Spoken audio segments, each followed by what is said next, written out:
Welcome to another edition of IMO Sports with Pedro Justice. Gary Russell Jr. versus JoJo Diaz. It went down.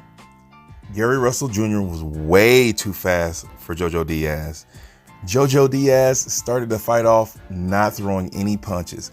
Now, at first, I thought this was a strategy. I was like, okay, maybe he's just waiting, trying to feel Gary Russell Jr. out. But after so many combinations, even if you are partially blocking some of them, it looks very bad for judges. There's no way to give you rounds when you're not punching back. Now, he did do a lot of body work eventually throughout the fight, but it wasn't enough. I feel that JoJo Diaz was overwhelmed by the moment. I think the moment was too big for him because he would not he would not throw punches. He was pulling his punches. He was holding them.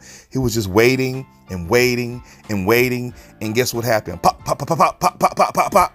It's like popcorn was getting popped because that's how Gary Russell Jr. was popping him and peppering him with punches. Gary Russell Jr. threw combinations it was combinations here, there, combinations. He was very smart. He looked like a veteran in the ring. He knew exactly what he wanted to do and he executed it. Both fighters have good poker faces, as the commentator said, because you never really knew when the person was hurt or not because they had the same look on their faces, like whatever. So at first it looked like Gary Russell was getting hit and was hurt or he felt it.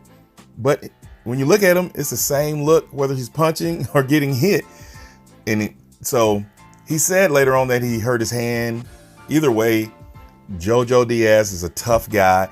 You can tell that he has the potential, but I think he was just overwhelmed by the moment, and that's why the combinations just drowned. He was drowning in combinations.